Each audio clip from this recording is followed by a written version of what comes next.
Yes, the stocks also rallied a lot, but the pre-open has settled 40 points lower. Krishna Kumar Karwa is joining us, MD of Emkay Global.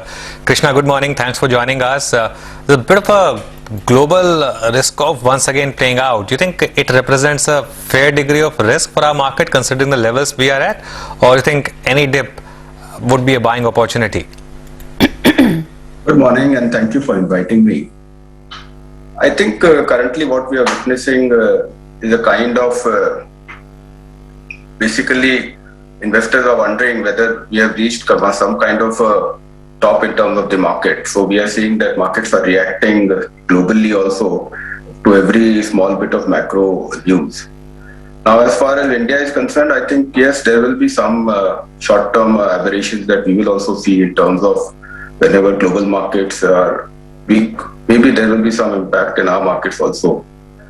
To look at a few days ago, you had one of the auto majors announcing or sharing rather some negative news flow for a few quarters, and the way the stock reacted by almost 10%. So that is symptomatic of that some of the stocks in our markets also are possibly at very heavy in terms of the overall position, or they have run up ahead of the curve, and the market is not in a position to absorb any bit of negative news. So yes, our markets also or stocks could possibly witness some sort of correction or maybe sideways movement whenever the news flow is negative and it is not in a position to absorb. So to answer your question, markets have run up a lot and they seem to be in a mood to consolidate. If you look at the Nifty itself in the last 40 days, I think it has been in a range of 2%. No doubt I don't look at short-term movements very closely, but I think it is symptomatic that investors are waiting to basically look at how things pan out in terms of quarterlies and future growth before they give for the next round of rally. Mr. Karwa, good morning. What would your reaction be to TCS's numbers and also the commentary from the management that they are cautious as they head into an impending third wave? Would you use the dip as a buying opportunity or are you cautious? Sonia, I think in the last 1 year, whenever I've come on air at your channel, I've always been very positive on the whole opportunity as far as the information technology companies are concerned. And it's been more driven by the business opportunity that many of these companies are seeing in terms of the tailwinds and the ability to convert these revenues into hard cash generation. So my sense is that we should not be so worried about a quarter or two of maybe some aberrations or in terms of not meeting analyst expectations. There are various reasons for it. But from a medium-term perspective, I still continue to believe that large cap IT should deliver better returns for investor portfolios. Okay, Mr. Karwa, at least for the moment, the market seems to be of that view because TCS has not been unduly punished for the numbers at all. It's just about a 0.25% higher, a 0.25% lower. And even the other IT stocks are not showing anything negative. Mr. Karwa, we will come back to you in a minute. The market opening is nothing like what the SGX Nifty threatened us. It's about 0.33% lower or even less, 0.3 lower at start. So we are, still pretty close to the 15,700 mark, 15,675 and 52,400 almost on the Sensex. The bank Nifty is giving way a little more. It's down about 0.6. It's been the more volatile index and it's now indicating a little more pain. I mean, if you're talking about third wave, even if it's global, I guess bank Nifty takes the knock first. And then the mid caps, of course, are holding out in flat terrain. In terms of stocks, it's actually the auto stocks that are doing badly. So Tata Motors is taking Bajaj Auto down with it. Export markets expected to do badly. So yesterday Bajaj Auto fell because it was ex-dividend, but today it's falling just because people are not buying it. Then the bank stocks, Axis Bank, HDFC Bank are the big losers, but less than 1% lower, 0.8. Innocent Bank in close, following it closely, about 0.8 down. ICICI Bank 0.75 down. Let me come to the tech. I mean, TCS is not done badly at all. Let's pull up TCS first. The stock doesn't seem to have registered as much disappointment. You can get TCS, okay, 0.6 down. So not a great deal at all. Market reaction somewhat mature. It's Wipro which is going down because Wipro has had a very good run lately and TCS has not had a very good run lately. So I suppose the positioning was heavier in Wipro and that's why you're seeing that stock down about 0.8, 0.9. Infosys is down just about 0.2. So it's not been a general IT sell-off at all. It's an overall risk-off, but not such a big deal. What's doing well? Eicher Motors is strong. It's not joining the other auto stocks. JSW Steel is still holding out in the green. Tech Mahindra is holding out in the green. And so is Coal India, ONGC. Well, that's it. It's TCS now is in the green, okay? TCS is in the green. There you are, Sonia. Yeah, okay, that's a revelation, right? So I guess the investors are overlooking the short-term problems, and as Mr. Karwa was saying, medium-term is still very strong. But in the broader markets, Lata, mid-caps absolutely flat. Some interesting stocks. Bharat Dynamics on the back of that order is up almost about 5.5%, and it's generally been trending higher. You have Sham Metallics, which is up almost about 2%. Just Dial, which was a part of our Momentumizers list, is up almost about 2.5%. It's been doing well lately. A couple of these real estate names like DLF have been holding up quite well, so do keep an eye out on that. It's interesting, sugar continues to sell off. So Sri Renuka, Bajaj Hindustan rapidly selling off. Sri Renuka down 5%, Bajaj Hindustan down about 2%. So I guess the market is done with that rally there, at least for the time being. Something like Bandhan Bank is down almost about 2%. Some aviation stocks are coming off. SpiceJet is down almost about 0.5%. By the way, now the market is getting very volatile. So the Bank Nifty is already down 245 points in the last couple of seconds actually. So that I think is something the street will not like. And look at the market. The Nifty now down 54 points. It's nothing alarming, but just the pace at which it's falling. Sensex down 200 points. Anuj, how would you react to this? Suddenly, it's escalated in the last couple of seconds. As Mr. Karwa was saying, there is no, now the market is losing its patience a bit, and it's sort of punishing anything that gives you a slight whiff of bad news. Do you think that's the way that this market would move on over the next couple of days as well? Sonia, it's interesting that actually IT is doing well.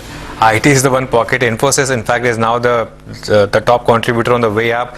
TCS has moved into the green. So the Nifty IT is the one which is actually up about 0.5%. And that's the market for you. It's saying that, I want to give benefit of doubt to the leadership sector. It's the Bank Nifty under pressure. But I tell you what, this is a zone in which perhaps, if you're shorting, you might risk a lot, because you're already sitting on a big loss from yesterday and this morning. The mid caps are already indicating that perhaps there could be some greens soon. And if you look at the global markets, a couple of Asian markets are already bouncing back quite a bit and in the green. So purely from a risk reward point of view, this is not the area in which you want to short, because the Nifty is very close to its important support mark, 15,650 thereabout. The Bank Nifty very close to 35,000. That would be my sense. Mitesh, very quick thoughts on the market opening. Yeah. So Anuj, you're right. I think IT, in fact, I've been slightly negative on the IT, but today I think IT is holding out well. Overall structure is my worry. I think 15,670, 680 is an area where we have seen some intraday lows and pivot is there. But I think I do expect eventually the markets to break that. So we'll wait for an hour. In case we get an hourly closing around 10 o'clock below this, then I think the market should head towards 15,550, 530 immediately. Or in case we just kind of manage to recover, then there could be a pullback to about 15,740, which I would again want to add on to some put spread positions on the Nifty. Thanks a lot for joining us. The market's slipping a bit more now, but let's see if it holds out 15,650 thereabout. But IT is doing well. Krishna, the other space which has done well is specialty chemicals and all the allied space. Do you have any stocks here that you like? Are you bullish here? So we have been bullish on specialty chemicals for long now, but I think some of the valuations markets are discounting maybe 2 years, 3 years down the line. So maybe investors could be disappointed in terms of the returns that they can make by investing afresh in many of these companies.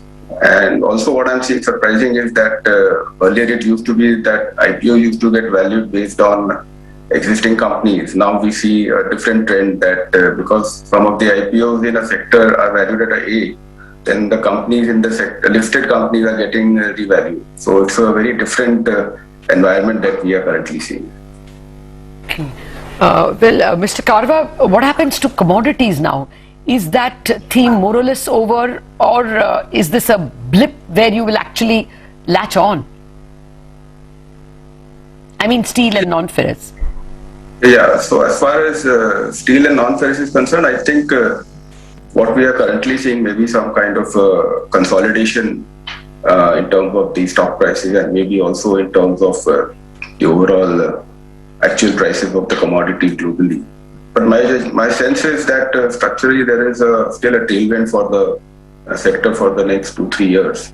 But having said that, from an investor perspective, I think investors need to be very cognizant that the stocks have run up and valuations are quoting above historical averages.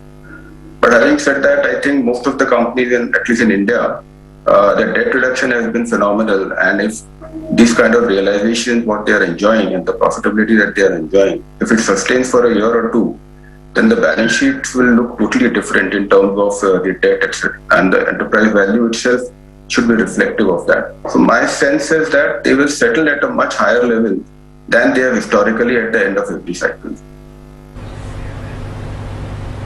Okay, by the way, the market is now selling off a bit more. TCS has now moved into the red, down about 0.7%, nothing alarming. It's banks. The bank nifty is down almost 370 points. In that context, Mr. Karwa, what do you do with some of these banks that are, either consolidating or falling? Do you buy into private sector banks, or do you think that because the recovery could get pushed out further on the back of the impending third wave, it's better to just wait a bit? I think as far as the larger banks are concerned, there is no question about their capital adequacy and as far as the provisioning are concerned. I think investors are waiting, let them announce their quarterly numbers in terms of what is the additional NPAs, etc. that they have seen post-COVID too. That is what is of concern. And secondly, is all about credit growth. Hopefully, in the second half of the year, the credit growth should pick up, because if there is no credit growth, then all our hypotheses about investing in financial services or into banks per se would fall apart.